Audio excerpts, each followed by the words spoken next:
السلام عليكم ورحمة الله وبركاته كبجمتوتا في دعواتوتا هوردفتوتا أيوة ورتاتا هندي كيسان أكا ماركا فوني وروني أما تابرا هوردفتاني سيويا جرى جرتو المان ورمو فكو مجرتاني تنجيني كيسان هاكا قوسي ننجتشا هاردا دي بيدو فيجرا فيديو دان باي والبرهن جرو أنا اللي سمونا كان باي فيديو دان دفا هنجرو أكام جرتو نيجا قبداني باي سياتي سنونا يادني نيادو كيساني لايك gochuudhaan natti mul'isaa akkasuma koomentii yaada qabdanillee koomentii jalatti barreessuu dandeettanii isiniin jedha. Egaa warri maatii kiyyaaf haaraa taatan subscribe gochuu hin dagatina.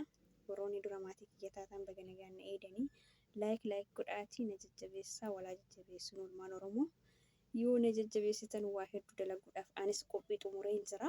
Inshaallah har'a waan haaraa takka waan gammachuu takka qabadhee dhufee isa sanillee walumaan ilaalla. Gammachuun sunis maali jechuun keessanii ni hafuu gammachuun kiyya gammachuu keessanii jedhee yaada.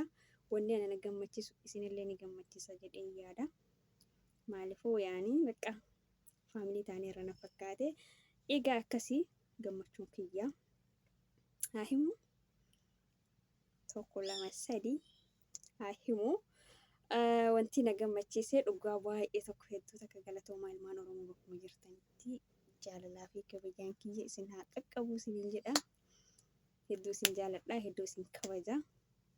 Gammachuun kiyya maali yoo jettanii ani erga yuutuuba banadhe ji'a sadii yuutuuba kanas akka qalbiitti moqoosatitti bane baatii sadii hunfinni baatii lamaa fi akkas guyyoota muraasa guyyoota haganaa keessatti sabskraabiin kiyya akkuma naaf guutee jira alhamdulillah. Isinumaan jechuudha qarqaarsuma keessaniini ilmaan Oromoo hedduu galatooma hundi keessanii warri subscribe naaf gootanis warri naaf hin goones warri share gootanis warri share hin goones hundi keessanuu galatooma.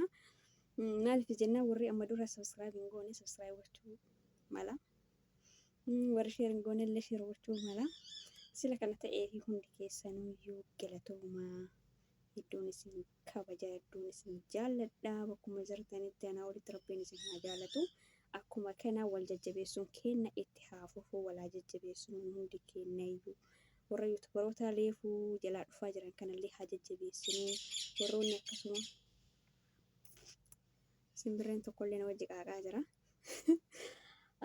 Inni akkasii warroonni yuutuuba banatan ijoolleen haarofti ijoollee baay'eetu jira dhugaa dubbachuudhaa fi warroonni banatanii haga waggaa tokkoo minaamin irra jiranillee hin jirani. Haa jajjabeessuun warroonni yuutuubni keessatti xiqqoo isiniif ol guddatee beekamtii argattan sheer godhaa. Uumaa sheer gochuun nama miidhu. Waliif sheer godhaa, liinkii waliif kaayaa, wal jajjabeessaa, walaa guddifnuu ilmaan Oromoo. Yoo nuti wal guddifnee wal jabeessine malee takkaayyuu gahuu hin danda'amu. Akkasii isiniin jedha. Ani immoo yoo gammachuu kiyya ibsachuudhaaf dhufee har'aa yaada baay'eellee hin qabu. Isinis yaada yoo qabaattan koomentii jalatti barreessuu dandeettanii. Yoo isin gammachiise yoo isin gaddisiise illee yaada keessan ibsachuudhaaf mirga guutuu qabdu. Waan barbaaddan koomentii jalatti